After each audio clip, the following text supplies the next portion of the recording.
Chapter 1. The City of Hills. Every year, about 16 million visitors come to San Francisco on the west coast of the United States. Most people arrive in this wonderful city in California by car, bus, or plane. But some take the train and go across the country on the famous old railroad. You can get on a train in New York, on the East Coast, and travel to the city of Chicago. From there, you can make one of the world's most exciting train journeys. From the window, you can see vast rivers, red mountains, big green trees, and many wild animals. At first, you go past the towns and villages of Iowa and Nebraska. Next, through the big Rocky Mountains. Then, across the open country of Utah. And, in the end, through the mountains of the famous Sierra Nevada. 3 days after you leave New York, you arrive in the city of San Francisco. A wonderful finish to a beautiful journey. This railroad across the United States first opened in 1869. It carried thousands of people to San Francisco, and the city became bigger every year. Men and women began to call this exciting place the Paris of the West.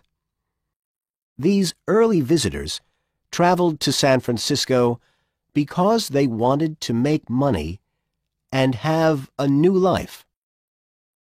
But why do millions of people come to this city today? Many visitors are interested in the famous places there. They want to walk across the wonderful Golden Gate Bridge, sit in the beautiful Golden Gate Park, or visit the island prison of Alcatraz. But they also want to see the nice views. San Francisco is nearly an island. It has water on 3 sides. There is the Pacific Ocean on the west side, San Francisco Bay on the east side, and the Golden Gate, with its famous bridge on the north side.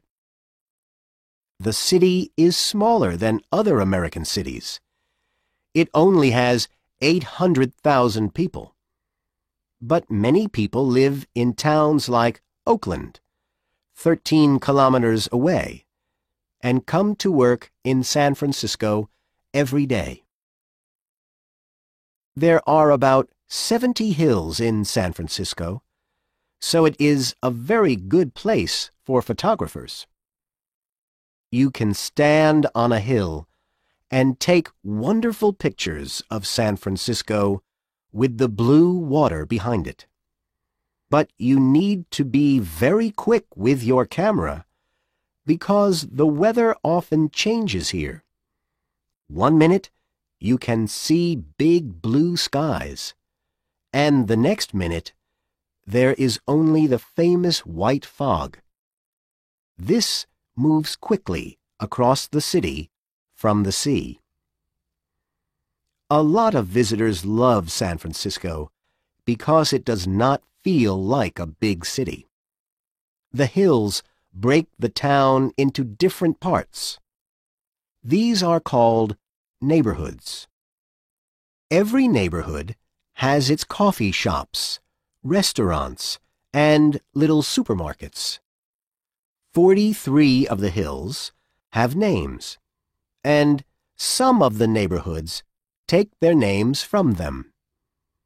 For example, in the downtown part in the east of the city, there is Nob Hill, Russian Hill, and Telegraph Hill. Over the years, Many families from across the world moved to the city. Today, some of these neighborhoods have a lot of people and shops from one country. For example, there is the famous Chinatown with its wonderful Chinese restaurants, or the newer Japantown with its Japanese food shops and bookshops. Many men and women come to the city because it is an open, free place, too. In neighborhoods like the Mission, many people like to meet and talk about new ideas. When you sit in one of the coffee shops there, you sometimes hear people talk interestingly about new and different things. Last of all, visitors come because they learn about the city from hundreds of films and books. For example, the writer Jack London was born in San Francisco in 1876. He was from a family of workers, but he later became famous for his exciting books, The Call of the Wild and White Fang. In some of his stories, like Martin Eden, you can learn about the lives of people in old San Francisco. The writer Dashiell Hammett lived in the city in the 1920s. He wrote wonderful detective stories, often with the famous San Francisco fog in them. Perhaps the best of these is The Maltese Falcon. It became an important Hollywood film in 1941 with Humphrey Bogart. Some later books were very different from these earlier stories. For example, The Joy Luck Club by Amy Tan is about 4 families in the Chinatown neighborhood. It looks at the lives of older Chinese women and their Chinese-American daughters.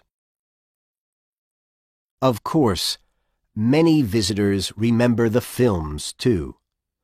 Who can forget Vertigo by Alfred Hitchcock? In this 1958 film, a San Francisco detective is watching a young woman, and she suddenly jumps from under the Golden Gate Bridge into the cold water. The detective does not like tall buildings or bridges, but he quickly jumps down and helps her. Many books and films use the San Francisco fog, but one film famously uses the big hills of the city. This was the 1968 film Bullitt with Steve McQueen. It has a very long car chase up and down the hills. It is one of the most exciting car chases in the world of film. When you say the words San Francisco, something interesting often happens. People begin to sing. They sing something called I Left My Heart in San Francisco. The singer Tony Bennett first sang this in the famous Fairmont Hotel in the city in the 1960s. Most visitors know a lot of stories about San Francisco today from the cinema, TV, and radio. But how much do they know about the early days of the city?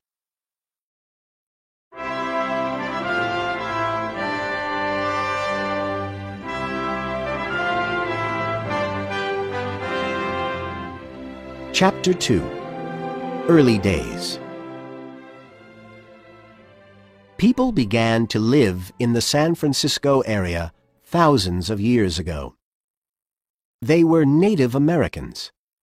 and in this part of the country they were called the Ohlone.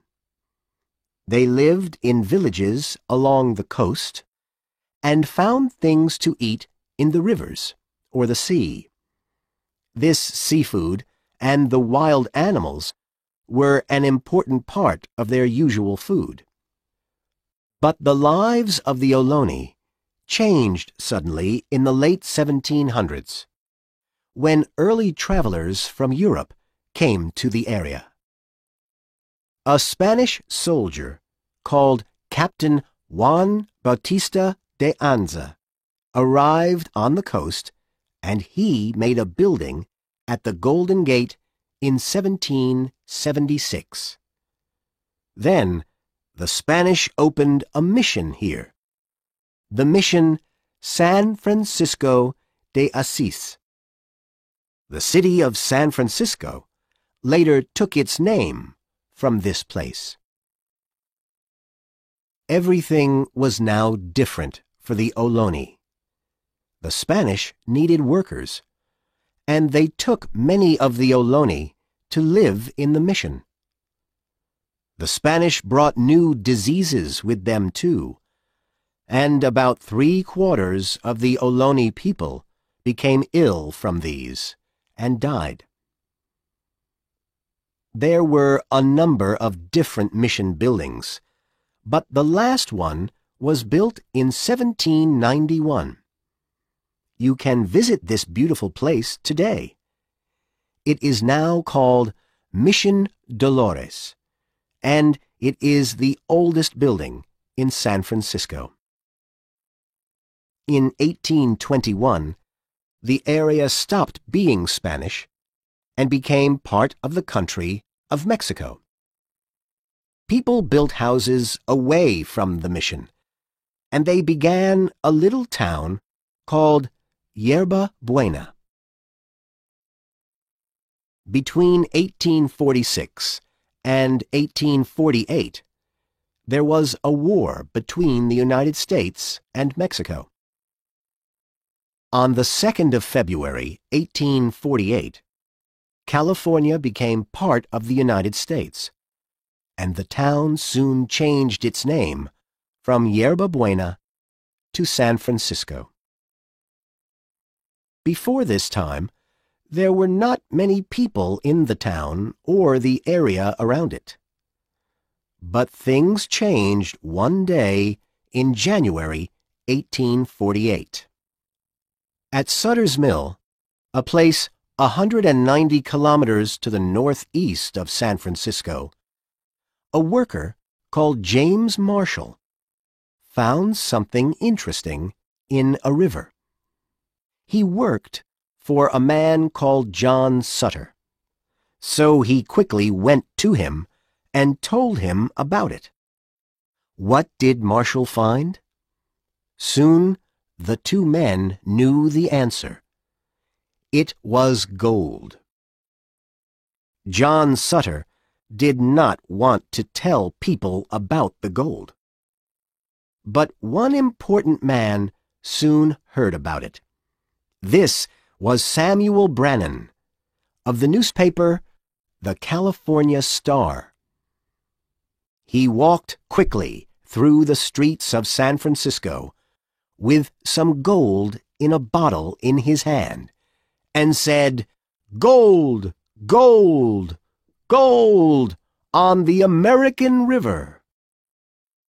Of course, the people of the town all left at once and went to look for the gold. So San Francisco became very quiet, with nobody on the streets. But then, newspapers around the world wrote about the story. They talked about mountains of gold in California, and the famous Californian Gold Rush began. In the gold rush, people came in their thousands to California. They all wanted the same thing, to find gold, and to find it quickly. Around 40,000 people came across the United States, often on foot. Thousands of travelers arrived by ship from Europe, China, and Australia, too. They were called the 49ers because many of them came to California in 1849. A lot of these visitors stayed in San Francisco before and after their journey north to the gold areas. The number of people in the town suddenly went from 1,000 in 1848 to 25,000 in 1850. Hundreds of new hotels, restaurants, and places to drink opened, and the town soon became a wild place. Some travelers in the early days found gold easily and made lots of money. But many people soon lost it in the streets of San Francisco. The hotels and restaurants often made more money than the 49ers. The Californian gold rush finished in 1855.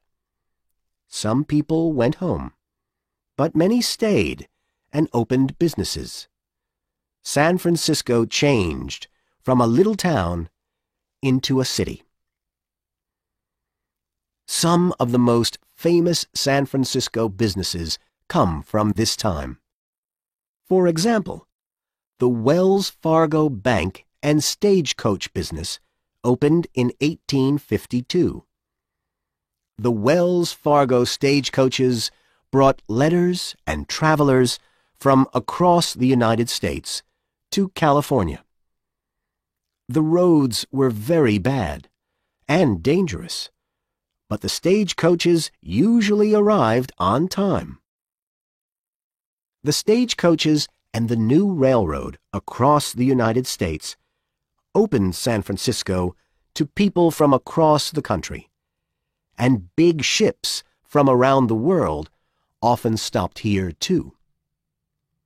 In the late 1800s, many rich people began to build beautiful houses in neighborhoods like Nob Hill. But the city later lost many of these on one very bad day in the spring of 1906.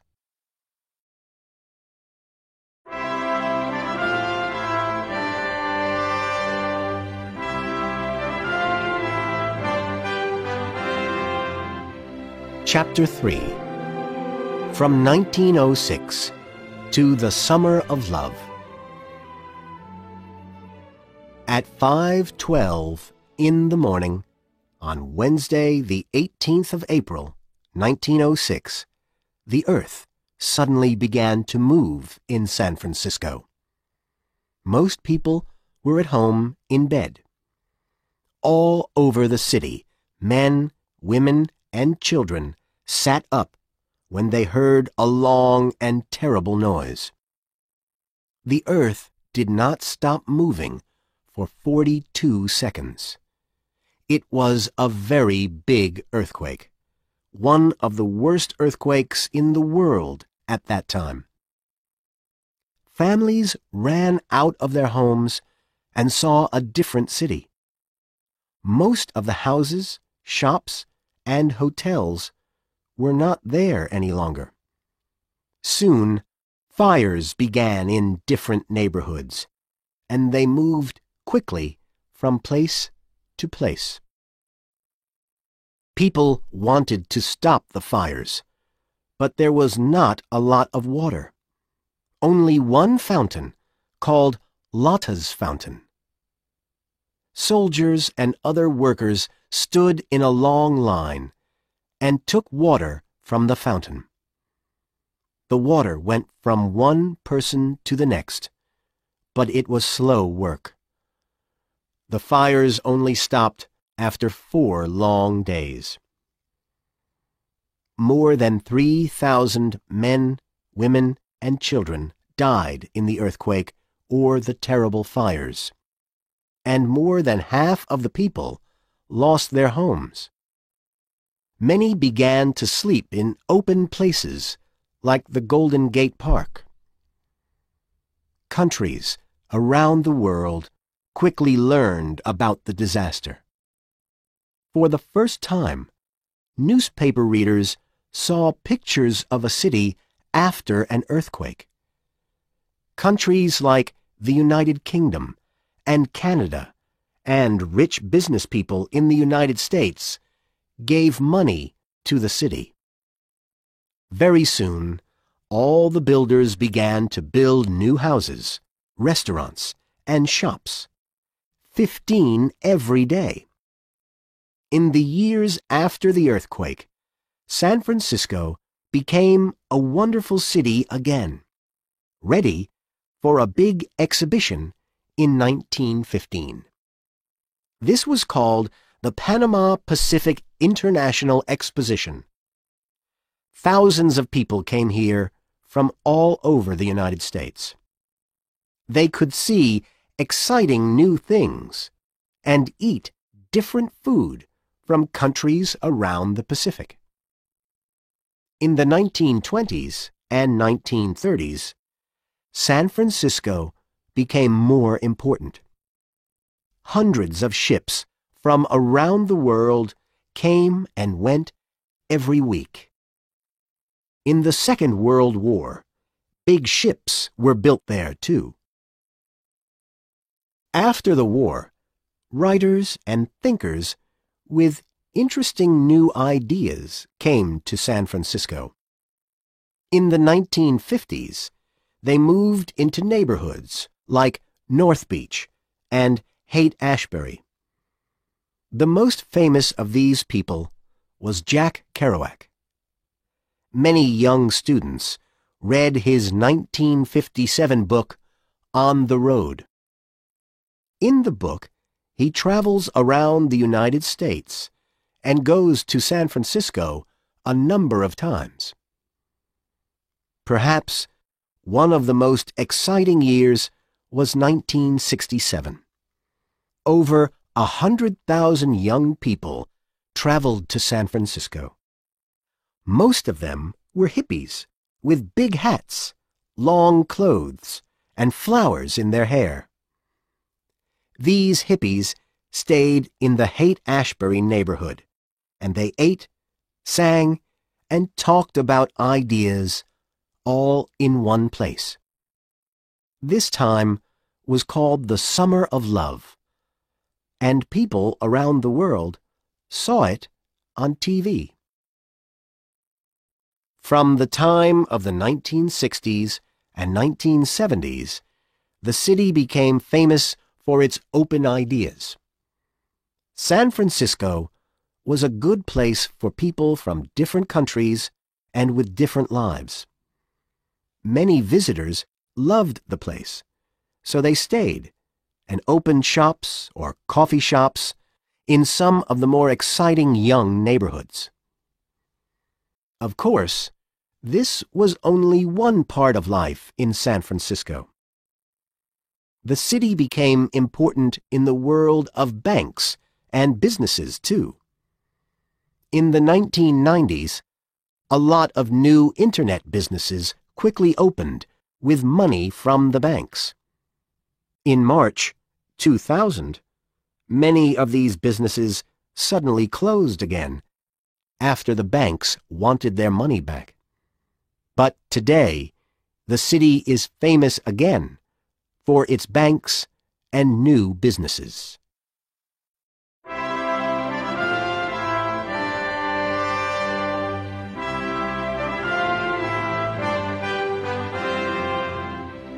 Chapter 4: The Fog and the Fault.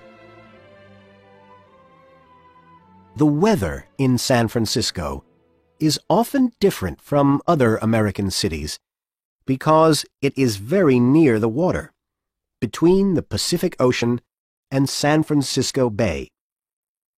The waters of the sea are very important to the temperature in the city. The weather here is never very hot or very cold. The temperature in the winter does not change a lot from the temperature in the summer. For example, in the day, it is often 15 degrees Celsius in February and 19 degrees Celsius in August. The people of San Francisco laugh about their famous summers. The weather is usually worse in the summer months of June, July, and August. At this time of year, a lot of fog comes from the Pacific Ocean, through the Golden Gate, and into the city, and you sometimes need to wear a coat in summer. The best weather is often in the spring, in April and May, or in the autumn, in September and October, when it is nice and warm with not much rain. The weather can be very different from one neighborhood to the next.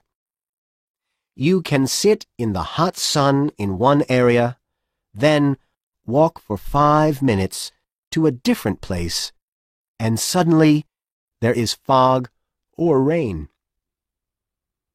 The Pacific Ocean changes the daily weather in San Francisco. But there is one other important thing in the life of the city: the San Andreas Fault.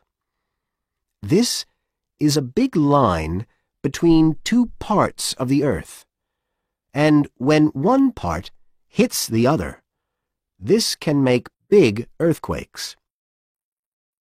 The San Andreas Fault does not go through San Francisco, but it goes near the city to the south. The terrible earthquake of 1906 happened because the San Andreas Fault moved. There was a very big earthquake in 1989 because of it too. It was called the Loma Prieta earthquake. More than 3,000 people lost their homes, and about 60 people died. There are often earthquakes today in the San Francisco area, but these are very little, and people cannot usually feel them. The newer houses or offices in the city are carefully built. When the earth moves, they can move too. For example, the Transamerica Pyramid, the tallest building in San Francisco, moved 30 centimeters from side to side in the 1989 earthquake, but it stayed up.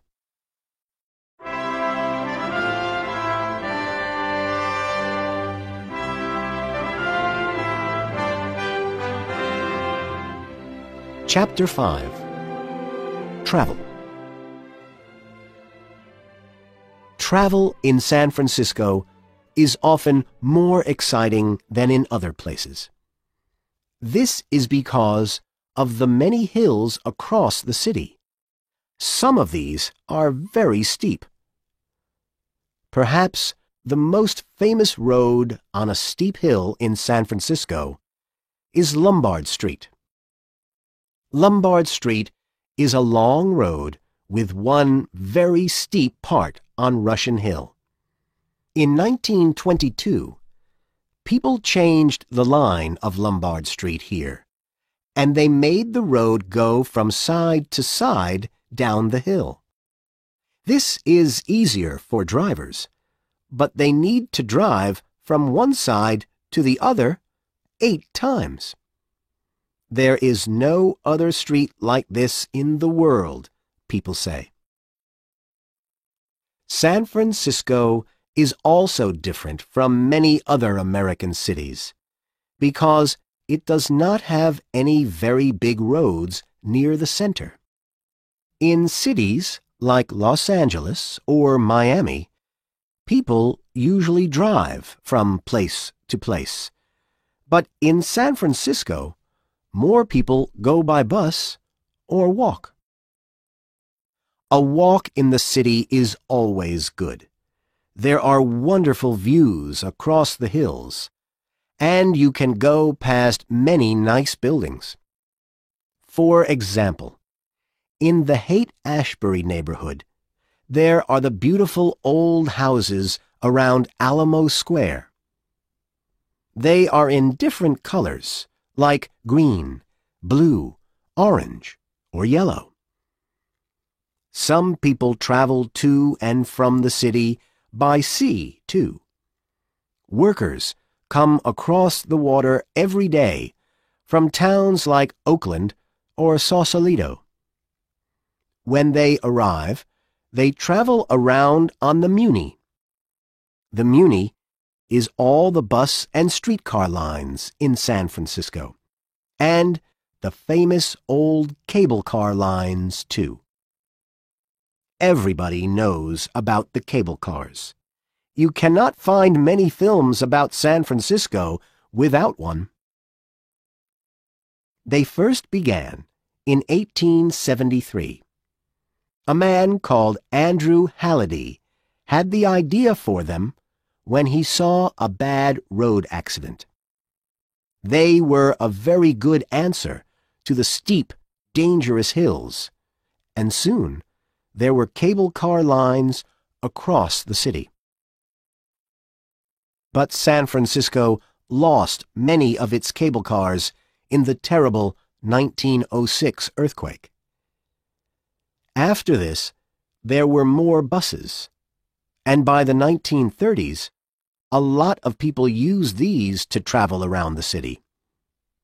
In 1947, some of the most important men in the city wanted to close the cable car lines. Of course, the people of San Francisco became very angry because they did not want to lose them. In the end, they saved the cable cars, and today, 40 of the cars move around the city on 3 different lines. Every car has a driver and a conductor. This man or woman takes the money and helps people when they travel, too. This is important because some travelers stand out of the cable car on the side, and this can be very dangerous. One of the most famous conductors was Maya Angelou. She was the first African-American streetcar conductor in the city when she was only 14. She later became one of the most important writers in the United States. Her book, I Know Why the Caged Bird Sings, is about her early years and the lives of African Americans in the 1930s.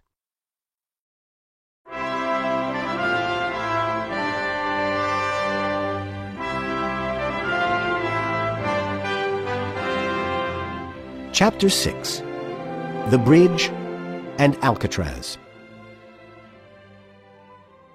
When people talk about San Francisco, they often think of the long orange-red bridge to the city, the world-famous Golden Gate Bridge. There are many wonderful photos of the bridge, often with the sun behind it or the fog half over it.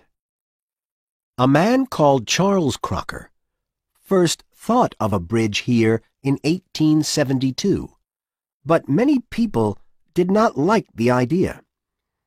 The Golden Gate was a terrible place for a bridge, they said, because the weather was always bad and the seas were very dangerous. Later, in 1921, a bridge builder called Joseph Strauss had a good idea for a long bridge across the Golden Gate, and he talked to many important people about it. In the end, they listened to him, and work began on the bridge in January 1933. It cost more than $35 million, and hundreds of workers built it over 4 years. When it opened in April 1937, It was the longest bridge of its type in the world. It was 2.7 kilometers long, and you could walk, drive, or go by bicycle across it. The first day was very exciting. Over 200,000 men, women, and children came from all over the city and walked across the new bridge. And 50 years later, in April 1987, thousands of people went across the bridge again. This time, there were 300,000 walkers. Some of the older men and women happily remembered their first walk across it in 1937. Of course, this big bridge always needs a lot of work because the fog and seawater move around it all the time. You can find 38 workers on the bridge every day. What do? They make the bridge the famous orange-red color, and their work never stops. You can see the Golden Gate Bridge in a lot of films, too. In the James Bond film A View to a Kill, a dangerous man called Zorin chases Bond, and they have a long fight on the bridge. They move wildly from side to side, but in the end, Bond hits Zorin with his feet, and he goes down into the cold waters of the Golden Gate. When you stand on the bridge and look east across San Francisco Bay, you can see an island. It is very small, but everybody knows its name: Alcatraz. Every year, more than 1.4 million visitors visit this place. And why do they all come? They want to learn more about the story of this terrible prison island. Alcatraz Island first became an important prison in 1907. At this time, it was only a prison for soldiers. Then, in the 1930s, the U.S. government needed a place for the most dangerous people in the country. People from wild cities like Chicago or New York. Soon, they thought of Alcatraz Island. The water around the island is cold and dangerous to swim in. Nobody could escape from there, the government thought. The island became a U.S. government prison between 1934 and 1963, and over the years, 1,545 men lived there. Alcatraz became the home of famous prisoners like Al Capone from Chicago and George Machine Gun Kelly from Tennessee. Life for the prisoners on Alcatraz was not easy. The island is only 2.4 kilometers away from the city of San Francisco. From their little dark rooms, they could always hear the noises of city life from across the water. They were in prison, and they could never forget it. There are escape stories about 36 different men. Perhaps the most famous story is about Frank Morris and the two Anglin brothers, John and Clarence. At 9:30 on the evening of the 11th of June, 1962, the three prisoners got into one of the building's big air vents with the help of spoons and other things from the prison. They carefully went through the air vents and out into the dark night. The men took some old coats with them and made a raft, a type of little ship. Sometime after 10 o'clock, they began to move across the fast, dangerous waters of San Francisco Bay on their raft. And did the men escape? Some people think yes, but the prison said no. The 3 prisoners died in the cold water, they said. But nobody found their dead bodies, only their raft, and nobody heard from them again. You can learn all about their story in the exciting 1979 film Escape from Alcatraz with Clint Eastwood. Watch it, and perhaps you can answer the question: did they escape, or didn't they? The prison closed in 1963. Later, in 1969, hundreds of Native Americans came to Alcatraz and stayed there for 19 months. They were angry with the government about the terrible lives of their people. In the end, the government changed some of their ideas about Native Americans, and they gave the people back some of their old villages and areas. Alcatraz is now a U.S. government park, and you can visit the island all year. Most visitors come in the day, but you can go at night, too. Walk around the dark prison buildings. Look in the rooms and listen for noises. Perhaps you can hear the prisoners from long ago.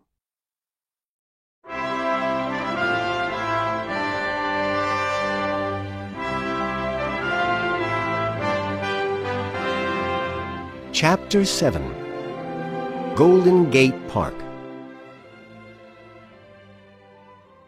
Where do the people of San Francisco go when they want to escape city life? They walk or take the bus to the Golden Gate Park. You can find everything here: big fountains, tall trees, and of course, beautiful gardens with flowers in every color. It is the biggest city park in the United States. It is 5 kilometers long and 1 kilometer across, and it is a very good place for runners and walkers because you can go for more than 43 kilometers around the park. The park began in the early 1870s when a famous man called William Hammond Hall and the Scottish gardener John Maclaren started work on the area. They changed the place into a green garden. Maclaren put in more than 155,000 trees, and the park is famous for these today. There are a lot of different parts of the park.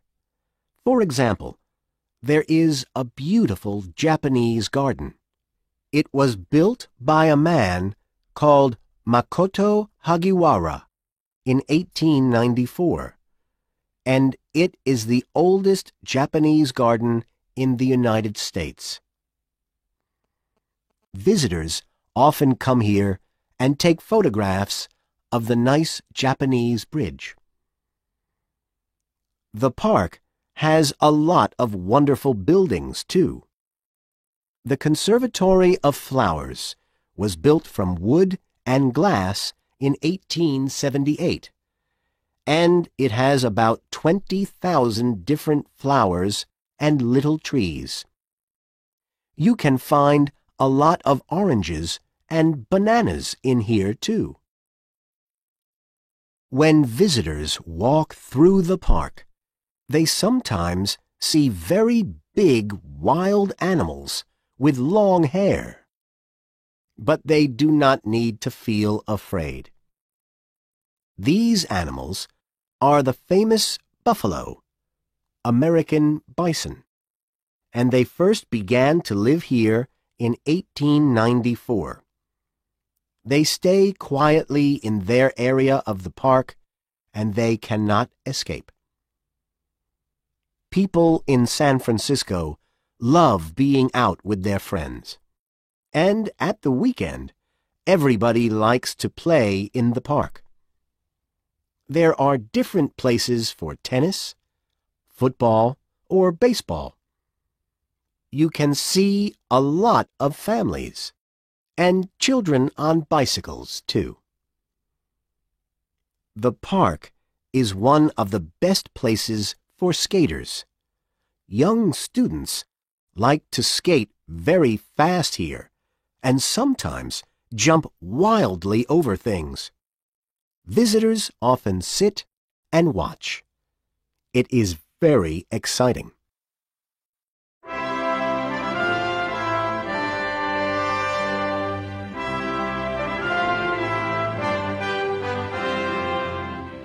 Chapter 8. Going Out. Going out in San Francisco is always interesting. You can watch the San Francisco Giants baseball team, see an exciting street parade, or visit one of the wonderful museums in the city. One of the most famous museums is the Cable Car Museum.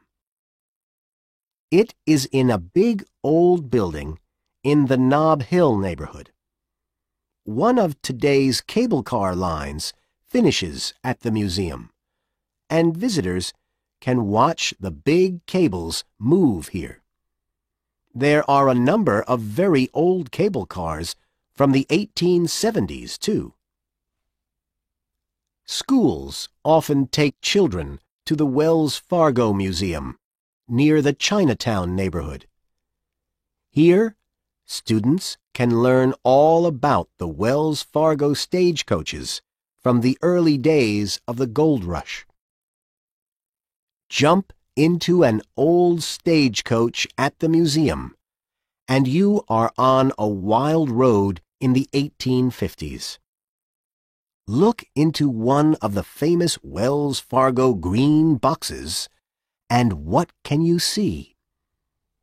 There are big bags of gold, old money, and letters from the time of the gold rush. Every stagecoach carried one of these boxes, and the drivers always sat on them at the front. A new museum is the California Academy of Sciences in Golden Gate Park. The roof of the building is a wonderful color because it has wild flowers all over it. When visitors walk through one part of the museum, they sometimes say, "This is like South America." That is because there are hundreds of trees and animals from places like the Amazon, and they are all alive. San Francisco is also famous for its big street parades. Every year, in January or February, there is the Chinese New Year Parade. This began in 1858, and it is one of the biggest parades of its type. The best part is when a big gold dragon, 72 meters long, comes down the street. 100 people walk along under the dragon and carry it from side to side through the streets of Chinatown. On the Saturday before the 17th of March, there is the wonderful St. Patrick's Day Parade. The first parade was in 1852, and it is all about the best things from the country of Ireland. Thousands of people go down Market Street in the center of the city. An important part of St. Patrick's Day is the color of people's clothes. Everybody wears something green. In their free time, a lot of people go to see the San Francisco 49ers American football team. The team takes its name from the men and women of the gold rush. What colors do they play in? Red and gold, of course. They were the first team in the important U.S. Super Bowl 5 times in the 1980s and early 1990s. The Giants are one of the oldest baseball teams in the United States. They began their life in New York, but they moved to San Francisco in 1957. In 2010, they had a very good year when they won the famous World Series. The team became very important on television in 1989, too. On the 17th of October, some minutes before the team began to play, the television pictures suddenly moved and then stopped. This was, of course, the Loma Prieta earthquake, and it was the first earthquake on TV.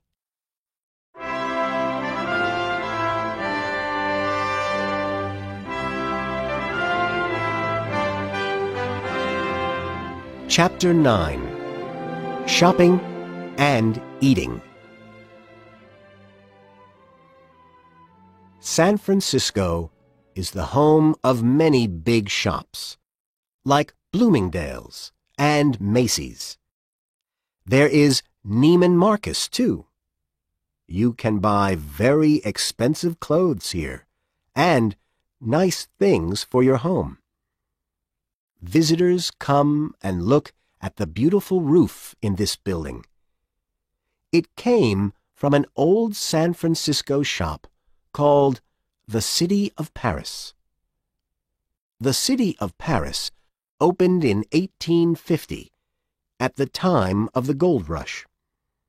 You could buy wonderful things from France here, and people were sorry when it closed in 1972. The men and women of San Francisco love reading. They buy more books than the people of any other U.S. city. The most famous bookshop is City Lights in the North Beach neighborhood. A famous writer called Lawrence Ferlinghetti opened City Lights in 1953.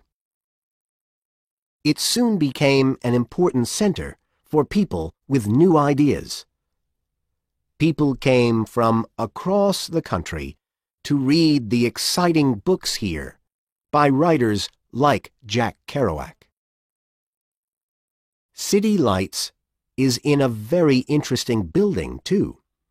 It was built after the 1906 earthquake, and it is a good example of an old San Francisco shop. You can walk past and look through the big old windows at the latest books. After you finish shopping, you can go to one of the many restaurants. When people moved to San Francisco from China, Japan, South America, or Europe, they brought their ideas about food with them. So you can find good restaurants here from all over the world. Perhaps some of the best places for food are the famous Boudin bread shops and restaurants. One of their biggest restaurants is at Fisherman's Wharf, next to the water on San Francisco Bay. visitors can look across to Alcatraz Island and the Golden Gate Bridge. Here, you can eat some of the city's famous sourdough bread. Sourdough is a very old type of bread, and many people love eating it. At the time of the gold rush, sourdough bread was the most important food for people. They took it with them when they looked for gold in the hills. The Boudin family first began to make this bread in 1849, and you can learn all about their story in the Boudin Museum. People often ask for the most famous thing on the Boudin menu: clam chowder in sourdough bread. Clam chowder is made from seafood. You eat the warm chowder first with a spoon, and then you finish the nice sourdough bread. When you are very hungry, it is the best dinner in the world.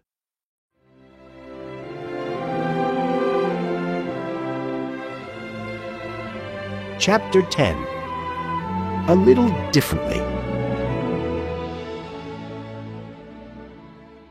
San Francisco has a long and interesting story, from the early days of the gold rush to today. Some things about this city do not change: the white fog, the beautiful old houses, and the wonderful Golden Gate Bridge. But other things move with the times. And, of course, this city likes new ideas. For example, the city recycles a lot of its old bottles, boxes, and newspapers. When you are walking around the city and you finish your drink, you can easily find a place for your old bottle. The city recycles 72% of things like paper, old food, and bottles, and it is the best city in the United States for this. The city also wants people to use greener cars. These use electricity, and they are not dirty like other cars. There are now a lot of places in the center of San Francisco for people with these cars. They can put more electricity into them here, and they do not need to pay for it. From May 2011 to December 2013, it is free. With its newer ideas and wonderful older things like the world-famous cable cars or sourdough bread, we can look at the city and say, San Francisco likes to do things a little differently. And it is true. You cannot find a place like San Francisco in any other country in the world.